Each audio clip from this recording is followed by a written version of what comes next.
Hey everyone, Negoism here. Just wanted to make a video today celebrating Yule and the end of the world and probably other things, but mostly those two. Recently I've been really interested in reading about Wicca, and I've been reading Raymond's complete book, Buckland's complete book of Witchcraft. I'm gonna read each lesson and like take notes and stuff and maybe make a video for each. Probably not. I don't know. But the first lesson was the history and philosophy of witchcraft. And I read the history of witchcraft in other books before, but this one was really well done and captured a lot of the truth about it. And I have 3 pages of notes, and I would like to inform you guys of what was said in the book, and yeah, it just sounded really interesting. So I'm going to be looking down a lot, which is so much fun.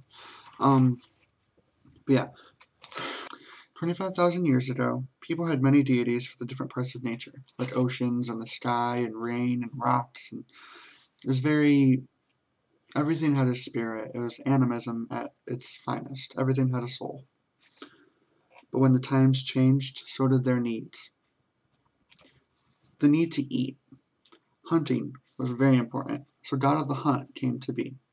The god of the hunt was resembled as an animal, so they depict him with horns.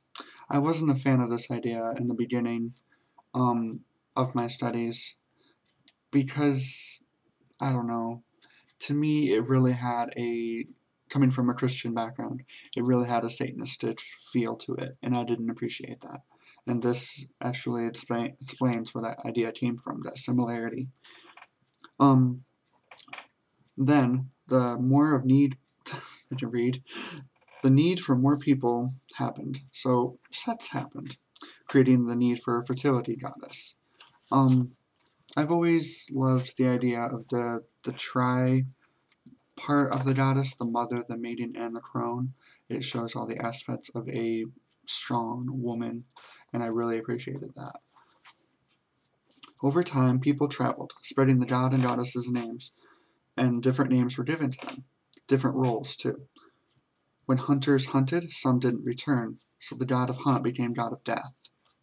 And when women learned of reincarnation or an afterlife, giving them hope for their lost loved ones, she became the goddess of rebirth. Now, instead of everyone doing rites or rituals, they made priests and priestesses doing them. They were called Wiccans, or Wittens, which means the wise ones. Here, enter Christianity. Temples from the old religion were taken down, and new Christian temples were put up in their place. But some of the people who built those temples were still pagans, still of the old religion.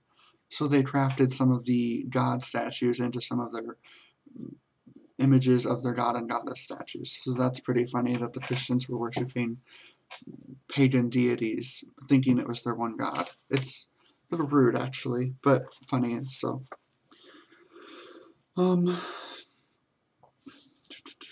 Sorry. That's the page. Europe. Oh, okay. Here's an example. In Europe, there's a face statue thing that has a lot of foliage around his face. And that is like a pagan deity, but in Europe, they consider him Jack of the Green or Robin of the Woods. I've never heard of that, but I'm in the USA. So I thought that was kind of funny that we took the pagan idea of a deity and made it into like the not mythological, but like a Mother Earth type of figure, like something we like, oh, Mother Earth, like we just talk about in common sentence, but we don't like literally believe in. But it was from a deity, so that's kind of cool. Paganism was quickly associated with Satanism, Satan being God's exact opposite, all evil.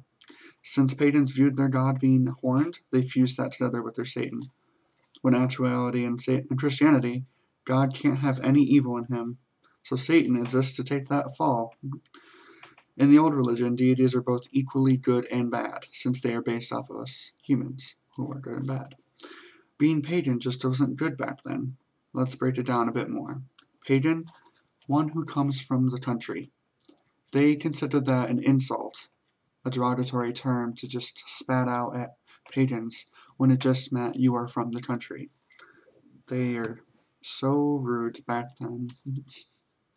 Pagans did a lot of fertility rituals for crops, animals, and humans.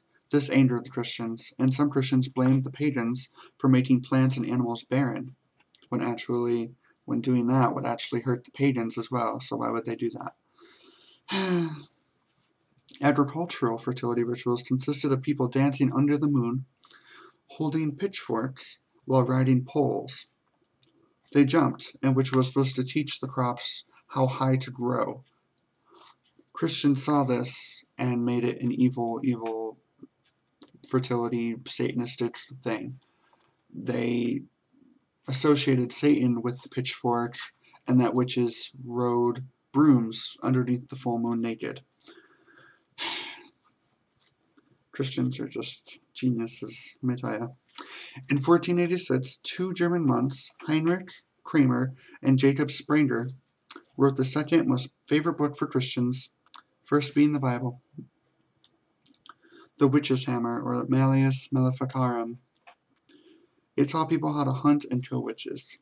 They submitted it to the theological faculty of the University of Cologne, which they actually wanted nothing to do with. But the monks forged its publications anyways, and that wasn't discovered until 1898. The book was written in 1486, and it was released, but it wasn't released legally. It was forged, and wasn't discovered until 400 years later. That's crazy. Many people were prosecuted and killed because of the false or accurate, mostly false, accusations of being a witch. Villages with one or two suspected witches were overrun and put to death with the cry, "Destroy them all, the Lord will know his own." That's awful. During this time, cats were associated with witches, so they were also killed off. This was also the time of the rat plague, which was caused from the lack of cats. Can we just talk about that? So the rat plague happened because they killed off all the cats. Christians and pagans died because they chose to kill off unnecessarily important cats. That's ridiculous. The total number of people burned, hung, or tortured to death on the charge of witchcraft is 9 million. Obviously, not all of them were witches.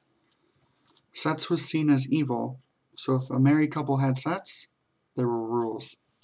Sex was illegal on Wednesdays, Fridays, and Sundays, 40 days before Christmas, 40 days before Easter, 3 days prior to receiving communion, time of conception of child, to 40 days after parturition. That means that there's roughly about 2 whole months of time that they can have sex, without pleasure, of course. That obviously did not last long.